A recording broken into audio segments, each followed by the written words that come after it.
ఓం శ్రీ స్వామియే శరణమయ్యప్ప. అందరు ఎలా ఉన్నారు? నేనైతే సూపర్గా ఉన్నాను. నేనేనండి మీ మానస ప్రియదర్శిని. బాగున్నారా? ఈ వీడియో చూస్తుండగానే వెంటనే ఒక లైక్ కొట్టేసేయండి, అలాగే ఒక చిన్న కామెంట్ పెట్టేయండి. అలాగే సబ్స్క్రైబ్ చేసుకోకుండా చూస్తున్నట్లయితే ప్లీజ్ సబ్స్క్రైబ్ చేసేసుకోండి. ఈ వీడియో చూసిన తర్వాత మాత్రము ఖచ్చితంగా మీకు నచ్చిన వాళ్ళకి ఇది షేర్ చేసేయండి. ఎందుకంటే మీరొక్కరే చూసి ఈ పుణ్యాన్ని మీరొక్కరే మూటగట్టుకోకుండా కొంచెం మీకు నచ్చిన వాళ్ళకి ఇస్తే వాళ్ళకు కూడా కొంచెం పుణ్యం పంచినట్టు అవుతుందన్నమాట. ఏమంటారు? మరి ఏంటి ఈ డీటెయిల్స్? ఇలా ఒక్కటే తిరిగి మాట్లాడుతుందని అనుకుంటున్నారా? అన్ని డీటెయిల్స్ చెప్తాను, మీరేం కంగారు పడకండి. మనం ఇప్పుడు ఎక్కడికి వెళ్తున్నామో తెలుసా? శబరిమల వెళ్తున్నాం. ఎస్, కరెక్ట్గా మీరు గెస్ చేశారు. మనం శబరిమల వెళ్తున్నాం అన్నమాట. మరి లేడీస్ ఎక్కడికి వెళ్ళొద్దు? మరి ఇలాంటి టైంలో మనం ఇలా వీడియో రూపంలోనైనా వెళ్తే ఎంత బాగుంటుంది కదా. జస్ట్ కొంచెం ఇమాజిన్ చేసుకోండి. మనం శబరిమల వెళ్తున్నట్టుగా, ఆ యొక్క దాంట్లో కూర్చున్నట్టుగా, వెహికల్లో కూర్చున్నట్టుగా మనం ఫీల్ పొందుతూ ప్రతిదీ అక్కడ మన పక్కనే జరుగుతున్నట్టుగా, మన కళ్ళతో చూస్తున్నట్టుగా చూద్దాం. ఓకేనా? మరి చలో శబరిమల. ఓం శ్రీ స్వామియే శరణమయ్యప్ప. మరి ఊరికనే అలా శబరిమల చూస్తూ ఉంటే ఏమొస్తుందండి? ఇలా వీడియోలో ప్రతి దాంట్లో మనకు కనిపిస్తుంది కదా. యూట్యూబ్లో సెర్చ్ చేసే శబరిమల అని కొట్టగానే అన్ని వీడియోస్ వస్తాయి. ఏముంది విశేషం అంటే, మన వీడియోలో విశేషం ఏంటంటే శబరిమల గురించి మనకు తెలియని విషయాలు ఎన్నో ఇందులో మనం ఇక్కడ చర్చించుకుంటాము. మరి ఆ విషయాలన్నీ వినుకుంటూ మీరు శబరిమల చూస్తూ పుణ్యాన్ని సంపాదించుకోండి. మరి మనందరికీ తెలిసిన విషయం ఏంటంటే, ఈ శబరిమల ఏ రాష్ట్రంలో ఉంది? కేరళ రాష్ట్రంలో ఉంది కదా. మరి అక్కడ వెలసిన దేవుడెవరు? అయ్యప్ప స్వామి. ఈ గుడి సముద్ర మట్టం నుంచి సుమారు 3000 అడుగుల ఎత్తులో దట్టమైన అడవులు 18 కొండల మధ్యలో కేంద్రీకృతమై ఉంటుంది. ఇక్కడికి యాత్రలు ప్రతి ఏటా నవంబర్ నెలలో ప్రారంభమై జనవరి నెలలో ముగుస్తాయి. ఇక్కడ దక్షిణాది రాష్ట్రాల భక్తులే కాక ఇతర రాష్ట్రాల నుంచి కూడా, విదేశాల నుంచి కూడా అయ్యప్ప భక్తులు పెద్ద సంఖ్యలో తరలి వస్తారు. మండల పూజ, మకర జ్యోతి అనేటివి ఈ యాత్రలో ప్రధాన ఘట్టాలు. జనవరి 14వ రోజు అంటే 14వ తారీఖు రోజు ఆలయంలో మకర జ్యోతి దర్శనం ఇస్తుంది.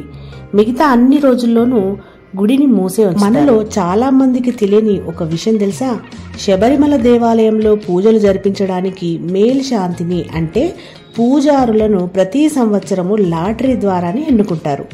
దేవస్థానం వారికి వచ్చినటువంటి దరఖాస్తులను పరిశీలించి ఒక 10 మందిని వారి పేర్లను రాసి ఒక డబ్బాలో ఉంచి అయ్యప్ప విగ్రహం ముందు ఉంచి ఒక చిన్న పిల్లవాని చేత లాటరీ తీయిస్తారు. ఎవరి పేరు వస్తే వారు ఆ సంవత్సరానికి మేల్ శాంతిగా అంటే పూజారిగా శబరిమలలో వ్యవహరిస్తారన్నమాట. అంతేకాకుండా స్వామివారి ఆభరణాలను పందలంలో భద్రపరిచి ఉంచుతారు. ప్రతి ఏటా జనవరి 14వ తారీఖు నుంచి అంటే శబరిమల 3 పెట్టెలలో పందలం నుండి 84 కిలోమీటర్లండి. మామూలు విషయం కాదు కదా. 84 కిలోమీటర్లు అడవులలో నడుచుకుంటూ మోసుకొని వస్తారు. నిజంగా ఈ రికార్డింగ్ నేను చేసేటప్పుడు, ఎప్పుడైతే ఈ మ్యాటర్ అంతా నేను సేకరించి నేను చదివేటప్పుడు నిజంగా నేను కూడా వండర్ అయిపోయానండి. 84 కిలోమీటర్ల పూజారులు ఆభరణాలు మోసుకొని వస్తారు కదా.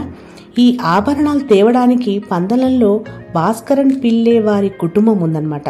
వీరు మొత్తము 11 మంది దీక్షలో ఉండి తిరువాభరణాలను శబరిమల మోసుకొని వస్తారు. మరి 84 కిలోమీటర్లు నడవడం అంటే ఒక్క రోజులో అయ్యే పని కాదు కదండి.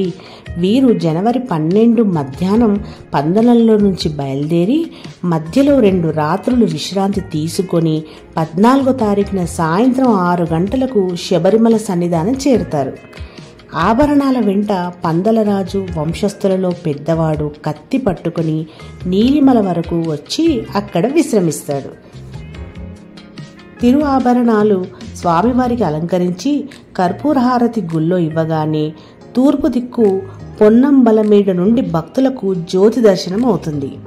18 మెట్లు ఎక్కడానికి ఇరుముడి లేకుండా తాంత్రి పందలరాజు తిరు ఆభరణాలు మోసేవారు ఎక్కుతారు.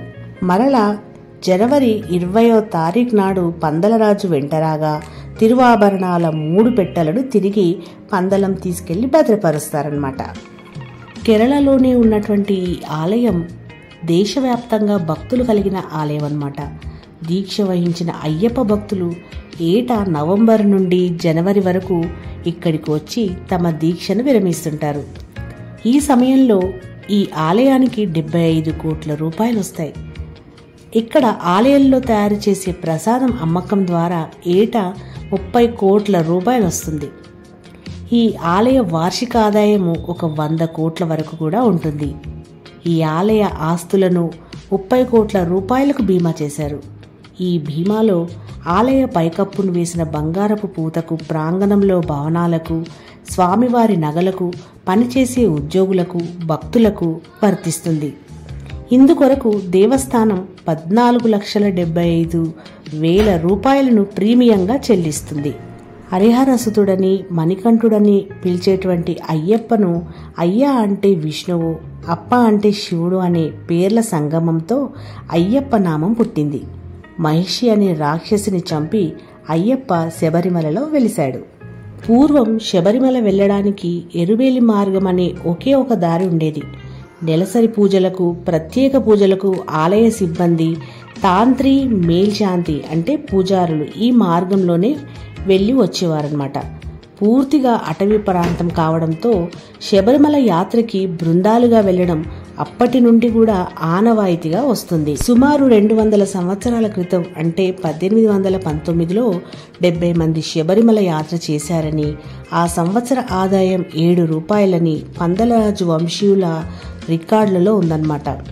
1907వ సంవత్సరంలో శబరిమలలో అయ్యప్ప దేవాలయం పైకప్పు ఎండుగడ్డి ఆకులతో కప్పబడి ఉండేది. అప్పుడు అక్కడ శిలా విగ్రహానికి పూజలు జరిగేవి. 1907 నుంచి 1909 మధ్య కాలంలో దేవాలయం అగ్నికి ఆహుతి అవడంతో మరలా దేవాలయాన్ని పునర్నిర్మించినట్లు తెలుస్తుంది. ఈసారి శిలా విగ్రహానికి బదులు అయ్యప్ప విగ్రహాన్ని పంచలోహాలతో తయారు చేసి ప్రతిష్ఠించారు. పంచలోహ విగ్రహం ప్రతిష్ఠించాకే శబరిమల వైభవం పెరిగింది. ఈ దేవాలయం 1935 వరకు తిరువాంకూరు మహారాజ సంస్థానం వారి ఆధీనంలో ఉండేది. 1935లో దీనిని తిరువాంకూరు దేవస్థానం బోర్డు వారికి అప్పగించబడింది. ఆ తర్వాతే భక్తుల సంఖ్య గణనీయంగా పెరగడంతో జ్యోతి దర్శనానికే కాకుండా మండల పూజ కొరకు కూడా శబరిమల దేవాలయం తెరవడం మొదలుపెట్టారు. ఈ విధంగా క్రమక్రమంగా కూడా భక్తుల యొక్క రద్దీ పెరిగిపోయి అక్కడ ఆ భగవంతుడు అయ్యప్ప స్వామి అందరి పూజలు అందుకుంటున్నాడు అనమాట. నిజం చెప్తున్నాను, ఈ వీడియోస్ మా బ్రదర్ పంపించారు, సృజన్ కుమార్ అని. ఆయన ఈ వీడియోస్ పంపినప్పుడు అక్కడ ఉన్నటువంటి ఆ లొకేషన్ కానీ, ఆ టెంపుల్ కానీ, అక్కడున్న వాతావరణం కానీ అంతా కూడా చూస్తుంటే నాకు చాలా ఆనందం కలిగిందండి. ఎందుకంటే నేను ఫస్ట్ టైము అయ్యప్ప స్వామిని, అక్కడున్న టెంపుల్ విశేషాలు కానీ, అక్కడ వాతావరణం కానీ వీడియోలో చూడడం ఇదే ఫస్ట్ టైం అండి. ఇలా చూసేసరికి కూడా నాకు చాలా ఆనందం కలిగింది. మనలాంటి ఆడవాళ్ళకి అక్కడ ఎంట్రీ లేదు కాబట్టి ఓన్లీ చిన్న పిల్లలకి తర్వాత వయసు పైబడిన ఆడవాళ్ళకి మాత్రమే అక్కడ ఎంట్రీ కాబట్టి మనం అన్ని టెంపుల్ చూస్తూ ఉంటాము. రాష్ట్రంలో కానీ, దేశంలో కానీ, ప్రపంచంలో కానీ ఎక్కడైనా వెళ్ళాలనుకున్న వారు వెళ్తుంటాం. కానీ ఈ యొక్క శబరిమల వెళ్ళాలంటే కూడా అది చాలా కష్టంతో కూడుకున్న పని. ఎందుకంటే అది మగవాళ్ళకే సాధ్యమేమో అనిపిస్తుంది కొన్ని టైంలలో. అన్ని మెట్లు ఎక్కడం కానీ, నడవడం కానీ, అక్కడ కొన్ని చోట్లలో అసలు బస్సు సౌకర్యం కూడా ఉండదు. ఇలాంటిది కూడా ఉన్నటువంటి టెంపుల్ అది. సో అక్కడ మనం ఎప్పుడు వెళ్ళి చూడలేమేమో అన్న టైంలో నాకు ఈ వీడియో చూడడం అనేది నిజంగా నేను అక్కడికి వెళ్ళి శబరిమల చూస్తున్న ఫీలింగ్ మాత్రం నాకు చాలా బాగా కలిగిందండి. ఈ విధంగానైనా నాకు ఆ అయ్యప్ప స్వామి నాకు దర్శనం ఇచ్చాడని నేను చాలా సంతోషపడుతున్నాను. అంతేకాకుండా ఈ యొక్క అయ్యప్ప స్వామి యొక్క వీడియో కూడా చేయడం కూడా నేను ఒక అదృష్టంగా కూడా భావిస్తున్నాను. నాతోటి స్వామి ఆ విధంగా ఈ యొక్క వీడియో తీయించుకుంటున్నారేమో అన్నట్టుగా నాకు అనిపించింది అనమాట. మరి మీరు కూడా చూసారు కదా, వీడియో బాగుందా? మీకు నాలాగే ఫీలింగ్ కలిగితే ఖచ్చితంగా కూడా స్వామియే శరణమయ్యప్ప అంటూ ఒక చిన్న కామెంట్ చేసేయండి.